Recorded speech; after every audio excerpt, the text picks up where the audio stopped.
rahimakumullah. Al-Quranul Karim surah An-Nur ayat 27 membicarakan tentang hukum salam atau pemberitahuan masuk ke rumah orang lain.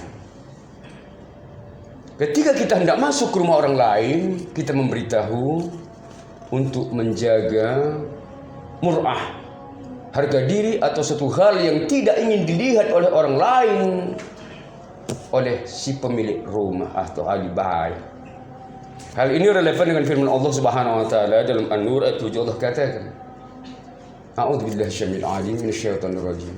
Ya ayyuhalladzina amanu, wahai sekalian orang-orang beriman, terlepas dari Islam KTP, munafik, fasik, dan Islam pintang. Apa kata Allah? La tadkhulu, jangan masuk, kalimat larangan. Dilarang masuk, bahasa bebasnya. Ya. Buyutan, ke suatu rumah ghairu buyutikum, yang bukan rumahmu, yang tidak kamu tempati, apakah rumah tetangga, mertua dan sebagainya, tidak kita tempati. Yang rumah bukan rumahmu, ya. Kemudian kata Allah, hatta tasta'nisu wa tusallimu ala ahliha, sebelum kamu meminta izin dan mengucapkan salam terhadap penghuninya. Dalikum khairul lakum, perbuatan mengucapkan salam tadi adalah yang terbaik untuk kamu, la'allakum tadhakkarun, agar kamu selalu mengingat hukum-hukum Allah tentang adab tata krama, pemberitahuan masuk ke rumah orang lain yang bukan rumah kita, pemberitahuan. Nah, hadirin hamba Allah bahagia, asbabun nuzul, sebab turunnya ayat ini, Al-Quran surah Nur ayat 27, Allah jelaskan, mulai hadis Rasulullah, biar Rasulullah, ada seorang sahabat Rasulullah, seorang wanita. Sahabat ialah orang yang bertemu dengan Rasulullah dan beriman pada waktu itu, itulah disebut sahabat. Tapi kalau bertemu dengan Rasulullah tidak beriman, itu orang kafir atau Arab jahiliyah seperti Abu Bahar, Abu Lahab, Abu Dahal, Jahal, ya, meskipun pamannya sebagai tabib itu. Tapi kalau bertemu Rasulullah, baik laki dan perempuan, tua atau muda, kemudian beriman kepada Rasulullah, masuk ke dalam Islam, itu dikategorikan dalam koridor sahabat. Jadi ada seorang wanita, sahabat Rasulullah SAW, pada saat tertentu dia tidak ingin dilihat oleh orang lain siapapun. Tiba-tiba datanglah pembantunya, masuk nyelonong ke dalam kamarnya tanpa mengucapkan salam, tanpa pemberitahuan apapun, baik selamat siang, sore, atau assalamualaikum warahmatullahi wabarakatuh. Sebab saat itu memang belum ada kode etik tata krama masuk ke rumah orang lain. Belum saat itu. Pada saat itu wanita tadi ingin dilihat orang lain. Dengan kata lain, masa istirahat dia, dengan maaf cakap, ada hal yang tidak ingin dilihat oleh orang lain. Apakah membuka busana dan sebagainya. Ia merasa malu dan akhirnya hal ini diceritakan kepada Rasulullah SAW. Rasulullah terdiam, belum dapat menjawab karena belum ada hukum tata krama masuk orang lain. Tidak lama kemudian turunlah firman Allah Subhanahu wa taala, ya ayyuhalladzina amanu, wahai sekalian orang-orang beriman, la tadkhulu, jangan masuk buyutan ghairu buyutikum, ke rumah yang bukan rumahmu, hatta tasta'nisu wa tusallimu alaihi, sebelum kamu minta izin mengucapkan salam terhadap penghuninya. Dalikum khairul lakum, dan itu perbuatan terbaik bagi kamu, la'allakum tadhakkarun, dan kamu ingat kepada hukum Allah, yaitu tentang zikir. Kalau masuk ke rumah orang lain, ingatlah ucapkan salam atau minta izin. Baik rumah tetangga kita barangkali nonton TV, main bola dan sebagainya, atau bertamu sebenarnya, kita ucapkan salam. Nah, hadirin Allah, itulah asbabun nuzul, sebab turunnya firman Allah 27 Nur tentang tata krama masuk ke rumah orang lain, yang hikmahnya adalah menjaga martabat hal-hal yang tidak ingin dilihat oleh orang lain bagi penghuni tersebut. Dan bersyukurlah, ya, seandainya kita bertamu, salam ada tamu, mungkin kita barangkali belum mandi atau belum kemas atau pakaian yang tidak layak, kita bisa mempersiapkan diri dan menyambut tamu tadi. Itu sebab turunnya Al-Quran surah Nur ayat 27 tentang salam. Nah, hadirin Allah bahagia, hukum salam yang pertama adalah sunnah. Sunnah ini dimanapun kita bertemu, berjumpa dan sebagainya, itu disunnahkan. dikerjakan dalam pengertian fikih berpahala, ditinggalkan tidak berdosa. Tetapi menurut sunnah, arti kebiasaan Rasulullah, artinya Rasulullah kalau bertemu dengan orang lain, kebiasaannya, sunnahnya, dia mengucapkan salam, assalamualaikum. Berjumpa di jalan, assalamualaikum, assalamualaikum. Minimal. Yang panjang, assalamualaikum warahmatullahi wabarakatuh. Atau assalamualaikum warahmatullahi. Tapi jangan direkayasa. Jangan dimodifikasi. Jangan ditambah dengan assalamualaikum warahmatullahi ta'ala wabarakatuh. Tidak ada sunnahnya kalimat ta'ala di dalamnya. Yang pas-pas biasa saja. Yang tepat sasarannya. Layaknya membuat kopi. Cukup kopinya, ukurannya 2 sendok, gulanya 2 sendok, kemudian airnya panas mendidih, taruh di gelas, pas, nikmat rasanya.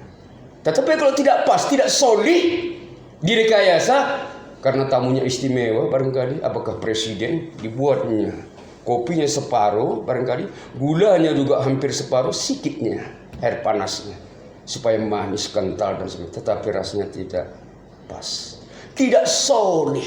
Sudah direkayasa lagi. Begitu juga dengan bentuk amal ibadah, pemberitahuan masuk orang lain sesuai dengan sunnahnya. Assalamualaikum warahmatullahi, yang singkat, atau assalamualaikum yang panjang, assalamualaikum warahmatullahi wabarakatuh, yang tambah lagi yang lainnya. Nah, hadirin hamba Allah sedang jamaah Jumat rahimakumullah. Satu hadis Rasulullah SAW diungkapkan dalam riwayat Tirmidzi, dikatakan, hal adulukum iya tahabbtum an tuhibbu bainakum afasus salam. Nah, Rasulullah mengatakan, maukah kamu kutunjukkan, kalau kamu melakukannya maka kamu saling berkasih sayang, saling harmonis. Kata Rasulullah, sebarkan salam, sosialisasikan salam, inilah hukumnya sunnah. Kita bertemu di jalan, assalamualaikum. Kemudian barangkali ketika menulis surat dibenarkan, tidak pun tidak mengapa, di WA sampai assalamualaikum warahmatullahi wabarakatuh dan seterusnya. Itu sunnah hukumnya.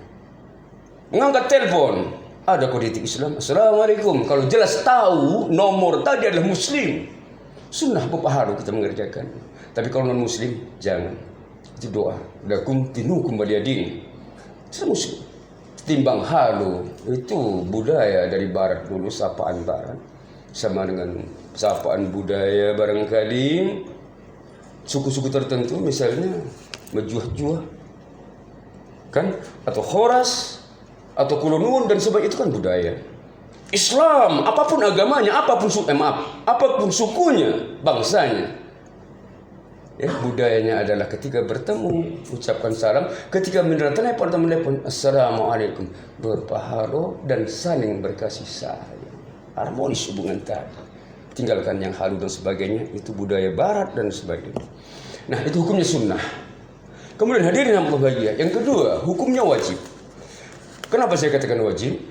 Dari An-Nur ayat 27 Allah katakan ada kalimat nahiyah, larangan. Ya ayyuhalladzina amanu la tadkhulu buyutan, jangan masuk ke rumah orang lain. Ini kalimat larangan atau nahi. Dalam kaidah usul fikih, rumusnya atau dasar hukumnya, al-aslu fin nahyi at-tahrim illa dalil ala khilafi.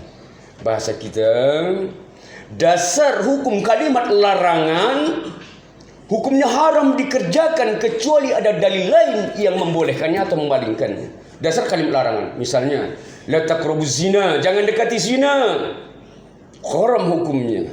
Kalau mau juga palingkan dengan pernikahan, apakah nikah melalui KUA atau nikah siri dan sebagainya. Karena perbedaannya saya melihat hanya surat nikah saja. Rasulullah pun nikah tidak ada surat nikahnya. Sir, karena di pemerintahan kita ada surat nikah tadi, mungkin jangan ketahuan sebagainya, diam-diam itu istilahnya. Jadi yang ada di Indonesia nikah siri tadi, rahasia, supaya jangan ketahuan istrimu tua atau ketua dan sebagainya. Tapi tetap ada wali saksi akad nikah, hijab qabul, mahar dan sebagainya, sama dengan yang nikah resmi. Itu dia, jangan dekati zina, larangan.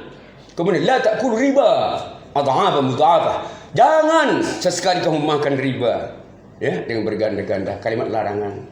Contoh lain lagi, la ta'kulu amwalakum bil batil, jangan kau makan harta sama kamu itu dengan batil, apakah menipu, mencuri dan sebagainya, merampok, itu batil, dilarang, haram hukumnya ngambilnya. Kemudian satu lagi, la tasrubanna qa'iman fa inna syafil istaki, hadis riwayat Muslim. Jangan sesekali kamu minum dalam keadaan berdiri. Kalau lupa masuk ke dalam perut, muntahkan. Itu pembahasannya luar biasa, majazi, kiasan. Mustahil sudah masuk ke dalam perut, larangan. Artinya larangan keras. Jangan sesekali kamu minum berdiri. Larangan. Sama dengan barangkali suatu pabrik gudang, jangan masuk. Pasal 51 ada anjing galak. Masuk pasti saat pemarah. Begitu kalimat larangan dalam Al-Quran hadis, sehingga kalimat masuk ke rumah orang lain hukumnya wajib. Kenapa? Karena dilarang masuk ke rumah orang lain kalau tidak mengucapkan salam. Dipalingkan menjadi halal, boleh masuk ke rumah orang lain setelah Anda mengucapkan Assalamualaikum, dipaling salam. Kalau tidak, nyelonong saja, berdosa hukumnya menurut kaidah fikih tadi. Ini dipahami, mungkin yang lalu biarlah berlalu, tapi informasi agama tentang Surah An-Nur ayat 27 tentang tata krama masuk ataupun bermasuk ke rumah orang lain, maka kita istighfar kepada Allah ke depan. Mari kita disaksikan setiap masuk ke rumah tetangga dan sebagainya wajib mengucapkan salam. Assalamualaikum atau Assalamualaikum warahmatullahi atau Assalamualaikum warahmatullahi wabarakatuh. Thalatha marah katanya. 3 kali kalau masuk rumah. Sekali tidak dijawab, ulangi balik berapa menit, 2 kali, 3 kali. Kalau sudah 3 kali tidak ada jawaban, maka lebih baik pulang. Karena apa? Firman Allah Subhanahu wa taala berikutnya, An-Nur ayat 28 mengatakan, fa illam tajidu fiha ahadan fala tadkhuluha hatta yu'zana lakum wa in qila lakum irji'u farji'u hiya azka lakum Allahu bima ta'maluna alim. Nah, Allah menjelaskan, maka jika tidak ada orang di dalam rumah tersebut, di dalamnya, maka jangan kau masuk. Tak ada orangnya, penghuninya. Walaupun itu tidak terkunci, tidak ada jawaban salam, jangan masuk. Sampai 3 kali dalam hadis ya dikatakan. Kemudian hatta yuzana lakum, sampai kamu mendapat izin. Wa in qila lakum irji'u, dan kalau yang punya rumah mengatakan pulang sajalah, tidak menerima tamu. Seandainya mungkin ada yang bermasalah, ahli bait tadi, pulang saja Pak, mereka lagi bertengkar dan sebagainya, maka kata Allah, farji'u, pulanglah, ya azka, itu lebih baik, lebih suci menurut kamu. Ya, Allah mengetahui apa yang kamu kerjakan dan apa yang kamu sembunyikan. Jadi kalau memang ahli bait tidak menerima tamu, lebih baik kita pulang, jangan nyelonong masuk, jangan paksakan. Ini kode etik, pemberitahuan masuk ke rumah orang lain. Yang kedua, wajib. Hadirin Allah bahagia.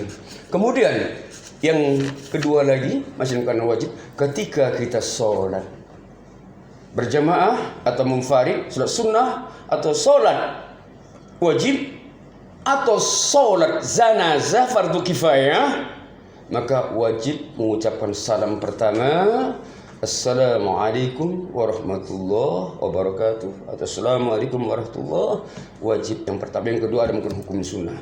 Tapi menurut sunnah sebaiknya kedua-duanya, yang pertama juga, yang kedua juga 2 kali wajib. Karena apa? Dalam kaidah, rumus atau definisi sholat, as-sholat muftatihatun bitakbir wa muftatihatun bitaslim, aqwalun wa af'alun. Artinya, yang dikatakan sholat itu menurut definisi fikih, redaksinya adalah beberapa perkataan tertentu seperti Fatihah, surah, bacaan sujud tertentu, tidak boleh direkayasa. Seperti Allahu Akbar tertentu, tidak boleh dengan bahasa daerah, Allah nan gadang dan sebagainya, tidak dibenarkan. Tetap Allahu Akbar. Perkataan tertentu, sujudnya, rukuknya, Fatihahnya tidak boleh direkayasa dengan bahasa Indonesia atau bahasa lainnya, walaupun ada Islam Nusantara. Ya, kemudian hadirin berbahagia, muftatihatun bitakbir, dibuka, dimulai takbir Allahu Akbar, karena niat tilkhal dalam hati kita. Walaupun orang mengatakan saya mau pergi ke Medan, kalau hati kita tidak. Walaupun orang barangkali melafazkan usolli fardhu zuhri, saya sholat zuhur, itu lafaznya, bukan niat itu, tapi hatinya tidak, aku karena sholat karena takut, bukan karena Allah Ta'ala. Jadi inti niat fil qalb bukan karena apa-apa, tapi karena Allah. Saya sholat Jumat karena Allah dalam hati. Itu inti niat, bukan karena yang lainnya. Nah, kemudian dimulai dengan takbir dan diakhiri tutup dengan salam. Assalamualaikum warahmatullahi wabarakatuh. Assalamualaikum warahmatullahi wabarakatuh. Itulah definisi sholat wajib. Yang ketiga makruh. Ketika kita masuk kamar mandi, kita makruh, dibenci mengucapkan assalamualaikum. Tapi apa? Allahumma inni a'udzubika minal khubuthi wal khaba'is. Masuk ke dalam kamar mandi. Ya, di dalam tidak boleh menjawab, ada orang mengucap salam, di sana ada orang mengucap salam dari luar kamar mandi kita, ada tamu, sampai dalam assalamualaikum. Cukup berdiri, tidak wajib menjawab. Ya, meskipun kita wajib untuk tidak. Kode etik masuk kamar mandi bukan assalamualaikum, tapi Allahumma minal khubuthi wal khaba'is. Kode etik masuk ke masjid salat berjamaah Jumat dan sebagainya juga tidak mengucapkan assalamualaikum. Tapi kata Rasulullah dalam hadis sahih Muslim, Allahumma ftahli abwaaba rahmati, ya Allah bukalah pintu rahmatmu ya Allah. Kenapa? Kalau kita mengucap salam terganggu orang yang berzikir kepada Allah, assalamualaikum, waalaikumsalam, menjawab semuanya, yang sholat semuanya. Situasional. Hadirin hamba Allah sedang jamaah Jumat rahimakumullah. Itulah berapa hal, 3 hal hukumnya makruh. Yang ketiga tentang salam. Yang keempat adalah hukumnya haram mengucapkan salam. Haram kepada siapa? Kepada non-muslim. Katanya arti salam, assalamualaikum, selamat sejahtera atas kamu. Doa. Dalam doa hanya kepada muslim, dalam non-muslim masalah akidah, lakum dinukum waliyadin, bagi kamu agama kamu dan bagiku agamaku. Kenapa? Tidak dibenarkan mendoakan kepada non-muslim dalam Islam. Akidah lakum dinukum waliyadin. Dari salam haram hukumnya diberikan kepada non-muslim. Makanya masuk ke rumah non-muslim cukup selamat siang, selamat malam, tidak mengucapkan salam. Semoga bermanfaat. Fa'tabiru ya ulil absar, innahu wal ghafurur rahim.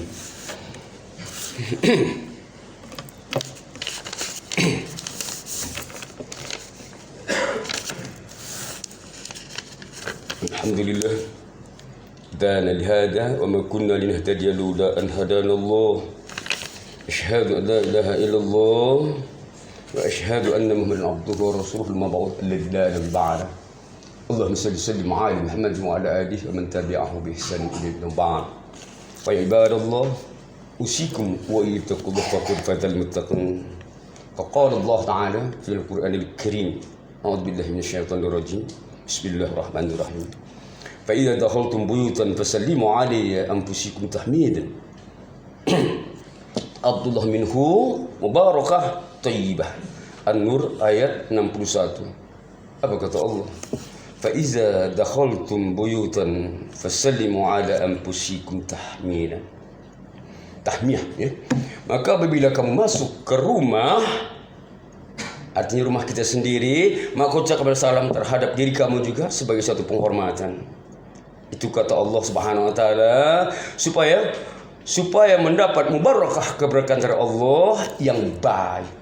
Ini hukumnya juga sunnah. Masuk ke rumah sendiri, pulang dari masjid, istri kita, anak kita di rumah, assalamualaikum. Tidak wajib, tapi sunnah. Supaya mendapat keberkahan, kita doakan keluarga kita, ahli bait kita selamat sejahtera untuk kamu. Amin. Sunnah hukumnya. Jadi latihlah anak-anak kita yang kecil dengan masuk ke rumah, assalamualaikum. Jangan buka pintu. Tapi belajar, ajarkan sunnahnya, assalamualaikum, supaya terbiasa sosialisasi ini kepada anak-anak kita, keluarga kita, tentang budaya salam, pemberitahuan masuk ke orang lain dan rumah kita sendiri. Nah hadirin hamba Allah bahagia, itu pemberitahuan masuk ke orang lain. Pemberitahuan yang lainnya, pemberitahuan waktu sholat adalah dengan azan, bukan dengan salam. Azan, arti azan berasal dari kata uzun, telinga, diperdengarkan. Muazin, orang yang memperdengarkan bertelinga, sampaikan dengan suara yang kuat, bukan berbisik dan sebagainya. Meskipun dengan alasan toleran, Menteri Agama kita yang dari Banser dan bukan memang dari ulama, ya, kebun jabatan diberi kepada dia, tapi tidak pakar, tidak ahlinya di bidang agama, dia mengatakan azan haruslah toleran dan sebagainya, karena sama membisingkan orang-orang lain agama Islam seperti gonggongan anjing, kata Menteri Agama. Naudzubillah, Muslim mengatakan azan sebagai gonggongan. Itu pemberitahuan masuk sholat. Memang dikuatkan di menara yang tinggi, dipasang sebagainya. Dari situ ada dua hidayah. Satu, hidayah iman non-muslim yang mendengar azan banyak akhirnya mereka masuk Islam, hidayah iman. Yang kedua, orang-orang yang beriman kepada Allah Subhanahu wa taala mendengar suara azan, hidayah ibadah. Aku ingin sholat berjamaah, aku ingin sholat awal waktu. Itu hidayah Allah. Karena banyak juga orang Islam ketika azan berkumandang dia tidak mau mengerjakan di awal waktu bisa. Mungkin hidayah ibadah belum dapat. Ini hidayah. Dan azan ini di seluruh dunia tidak berhenti. Karena apa? Perbedaan waktu. Mungkin di Medan jam sekian, mungkin di Jawa jam sekian, kemudian di Kutub jam sekian, di Saudi jam sekian, sehingga setiap perputaran jam terus azan berkumandang setiap detiknya, tidak berhenti-hentinya. Jadi kenapa dikatakan sampai seorang muslim mengatakan azan mengganggu orang seperti gonggongan suara anjing laut? Adaptasi. Jangan karena toleran agama sendiri diinjak-injak, diintimidasi.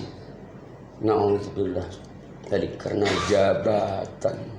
Hadirin hamba Allah bahagia, pada azan tadi luar biasa, dan itu perintah Allah Subhanahu wa taala.